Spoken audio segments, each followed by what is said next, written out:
விநாயகர் சதுர்த்தி ஸ்பெஷலா இன்னைக்கு நான் செய்ய போறது ட்ரெண்டிங்கான சென்னை ஸ்டைல் அம்மணி கொழுக்கட்டை. ஈஸியா 4 ஸ்டெப்ல எப்படி பண்றதுன்னு பார்க்கலாம் வாங்க.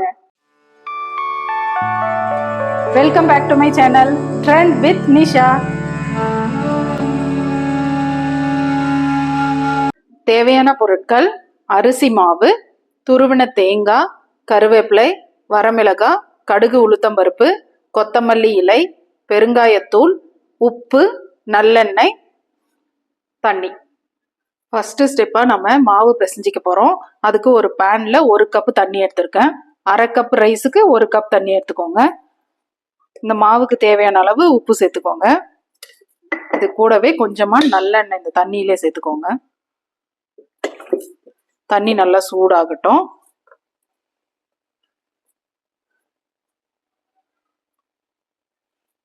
இந்த மாதிரி நல்லா மிக்ஸ் பண்ணி விட்டுட்டு கொதிக்கிற டைம்ல அரிசி இதுல சேர்த்துக்கலாம். அரிசி மாவை சேர்த்து நல்லா கலந்து விடுங்க.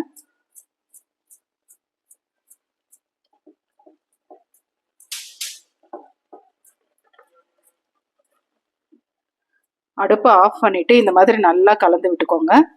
கலந்து விட்டு மூடி போட்டு ஒரு 5 நிமிஷம் அப்படியே விட்டுருங்க. செகண்ட் ஸ்டெப்பா மாவை ஒரு பவுலுக்கு மாத்திக்கலாம். கை பொறுக்கிற அளவு சூடு இருக்கும்போது இதை நல்லா கலந்து விட்டுக்கோங்க. இந்த மாதிரி கட்டிகள்லாம் இல்லாத அளவுக்கு நல்லா கலந்து விட்டுக்கிட்டு கையில கொஞ்சமா எண்ணெய் சேர்த்துக்கலாம். சேர்த்து சின்ன சின்ன உருண்டைகளா இதை உருட்டி எடுத்துக்கலாம். ஒரு கோலி குண்டு சைஸ்க்கு உருட்டிக்கலாம்.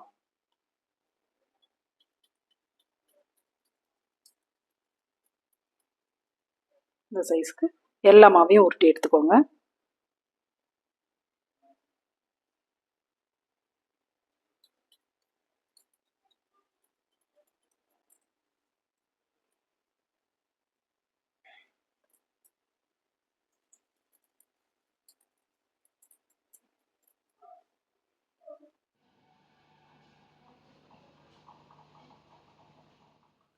தேர்ட் ஸ்டெப்பா நம்ம உருட்டின எல்லா உருண்டைகளையும் ஸ்டீமர்ல வச்சு வேக வைக்க போறேன்.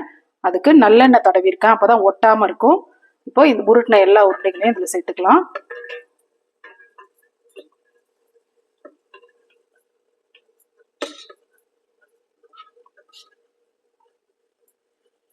இது ஒரு 10 நிமிஷம் நல்லா வேகட்டும்.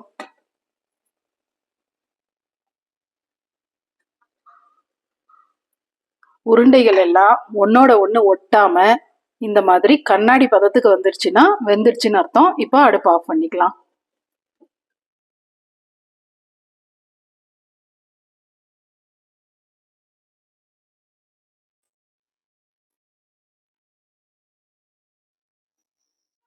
ஃபோர்த்து ஸ்டெப்பா வாங்க தாளிச்சிக்கலாம். அதுக்கு ஒரு கடாயில கொஞ்சமா நல்லெண்ணெய் சேர்த்துருக்கேன். எண்ணெய் நல்லா சூடாயிடுச்சு. இப்போ கடுகு, உளுத்தம் பருப்பு சேர்த்துக்கலாம்.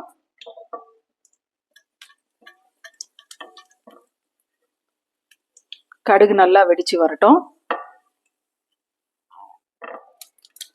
இப்போ வரமிளகாவை சேர்த்துக்கலாம். இது கூடவே கொஞ்சமா கருவேப்பிலை, கொஞ்சமா பெருங்காயத்தூள் எல்லாத்தையும் சேர்த்து நல்லா கலந்து விடுங்க. துருவி வச்சிருக்கிற தேங்காவையும் இதிலே சேர்த்துக்கலாம். ஜஸ்ட் ஒரு மிக்ஸ் பண்ணிட்டு கொஞ்சமா ஒரு சிட்டிகை அளவுக்கு உப்பு சேர்த்துக்கலாம். நம்ம உருண்டைகள்ல ஆல்ரெடி சேர்த்துருக்கோம், கொஞ்சமா சேர்த்துக்கலாம். ஒரு மிக்ஸ் பண்ணிடுங்க.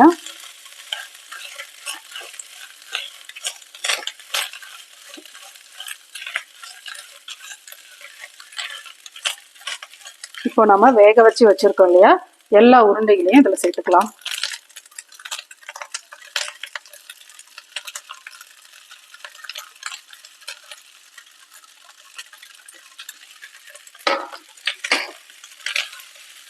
நல்லா கலந்து விடுங்க. இந்த மசாலாலாம் இதுல விட்டுட்டோம். 1 நிமிஷம் நல்லா கலந்து விட்டு அடுப்பு ஆஃப் பண்ணிடுங்க. கொஞ்சமா கொத்தமல்லி இலைகளை தூவி கார்னிஷ் பண்ணிக்கலாம்.